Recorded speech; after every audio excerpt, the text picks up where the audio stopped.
partout. Père m'a Encore une aimé. fois, merci de m'accueillir chez vous pour t'ai aimé un survol de de la même. leçon 1 Dans le de calme l'école du de sabbat tes pour la semaine nuits, du 28 je mars t'attends au 3 avril tout près. 2020 Tu cherches des 2026. réponses, les Et mains le titre de la cœur leçon, bien serré. sûr, c'est Analyse Je factuelle. répète à ton Et le âme verset à mémoriser, comme nous l'avons vu hier, se trouve dans Jean 15, verset 9.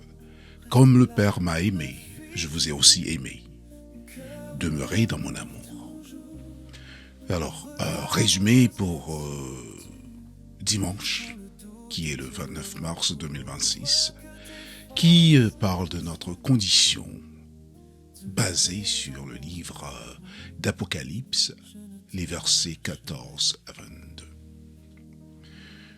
Alors, nous allons voir comment Jésus parle particulièrement à nous et il révèle notre état véritable, surtout dans Apocalypse, où Jésus se présente comme l'Amen, le témoin fidèle et véritable.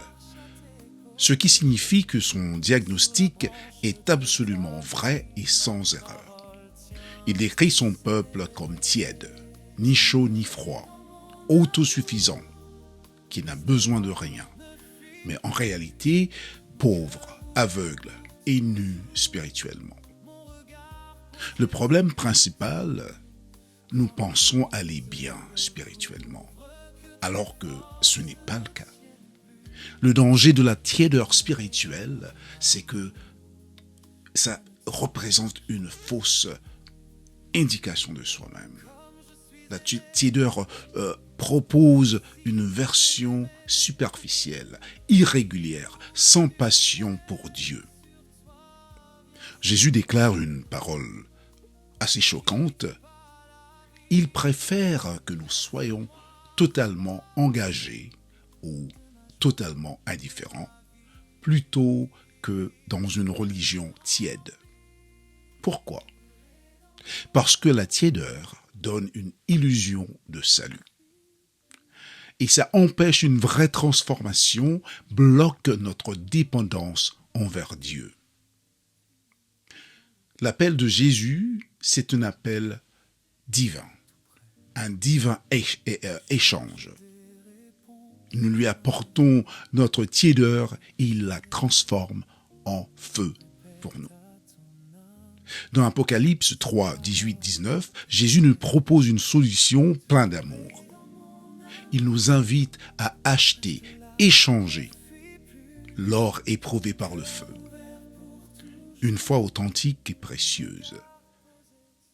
Les vêtements blancs, c'est sa justice parfaite. Le collier, une vision spirituelle éclair, ce qui signifie nous donnons notre tiédeur, notre orgueil, notre autosuffisance, et Jésus nous donne, en retour, sa richesse spirituelle, sa justice, sa vérité.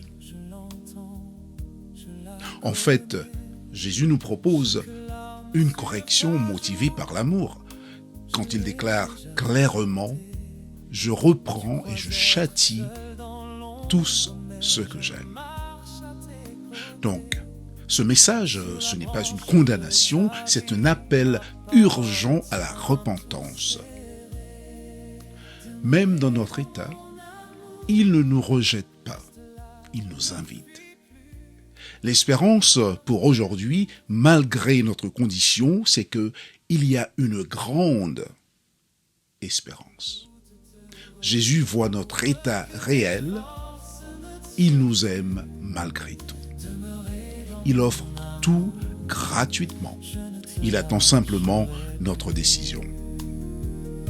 Le plus beau message, c'est la révélation vivante qu'avec Jésus, tout peut être restauré dès maintenant. En somme, même si l'examen de notre cœur est douloureux, il est rempli d'espérance. Nous ne sommes pas abandonnés, loin de là. Jésus frappe encore à la porte de notre cœur. Apocalypse 3, 20. Le changement est possible aujourd'hui, si vous le souhaitez. Jésus nous dit, je peux transformer votre vie et vous rendre spirituellement puissant et bouillant, rempli de feu spirituel pour la cause de Dieu. Ainsi se conclut la partie du dimanche de la révision, ou survol plutôt, de la leçon 1 dans notre semestre avril-mai